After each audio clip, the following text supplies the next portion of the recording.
हम लोग भावात्मक तरीके से कई बार इंग्लिश को गलत बोलते हैं। कैसे? मैं आपको एग्जांपल के साथ बताता हूं। जैसे कि अगर किसी की शादी की सालगिरह है तो उसे मैरिज एनिवर्सरी नहीं कहते, उसे वेडिंग एनिवर्सरी कहते हैं।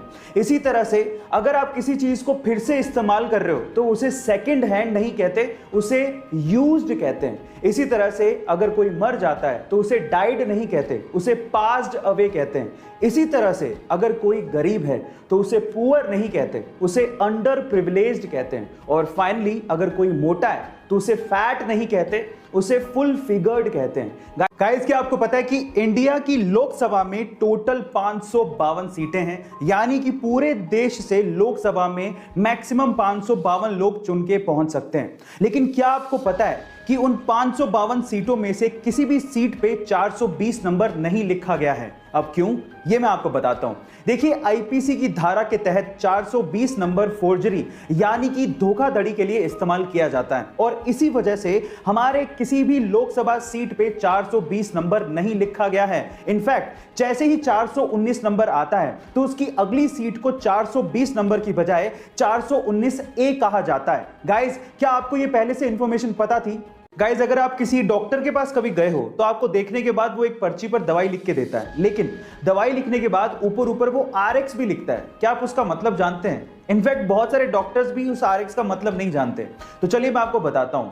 देखिए, एक्चुअली RX में R का मतलब है रेसिपियर, मतलब लेना, दवाई लेने के लिए बोला जा रहा है। और साथ ही साथ मिस्र में एक देवता है होरस, जिनकी आंख RX के जैसे दिखती है और उसे अच्छे स्वास्थ्य का प्रतीक माना जाता है। तो ओवरऑल अगर RX लिखा है तो उसका मतलब यह है कि दवाई लो और साथ में प्रभु का नाम लो, आप ठीक हो जाओगे।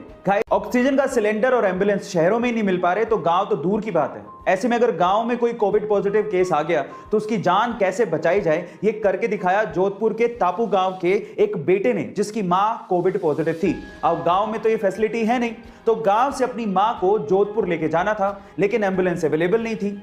अब उसने बजाय हिम्मत हारने के अपना दिमाग लगाया और जुगाड़ ऐसा किया कि उसने अपनी पहले पिकअप उठाई और अपने जानने वाले के यहां से ऑक्सीजन जनरेटर मशीन उठाई। अब वो मशीन तो चलती थी बिजली से, इसलिए उस बंदे ने एक जनरेटर किराए पे लिया और अपनी पिकअप के पीछे बांध लिया और उसी जनरेटर के थ्रू ऑक्सीजन जनरेटर मशीन को चलाए रखा पूरे रास्ते और अपनी मां को गांव से जोधपुर के बढ़िया अस्पताल तक पहुंचाया और अपनी मां की जान बचाई।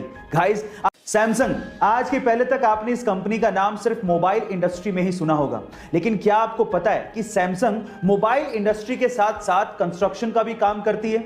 जी हां गाइस, पूरी दुनिया में ऐसी बहुत सारी इमारतें हैं जो कि सैमसंग CNT यानी कि कंस्ट्रक्शन एंड ट्रेड कंपनी ने बनाई है। इनफैक्ट पूरी ही दुनिया की सबसे ऊंची इमारत बुर्ज खलीफा के मेन कंस्ट्रक्टर में सैमसंग CNT का नाम आता है, जो कि सैमसंग की पेरेंट कंपनी है। क्या इसके पहले तक सैमसंग कंपनी का ये फैक्ट आपको पता था? और अगर नहीं पता था तो चैट सेक्शन में जरूर लिखेगा और ऐसे अमेजिंग वीडियोस के लिए YouTube पे हमारे चैनल को सब्सक्राइब कर लीजिएगा।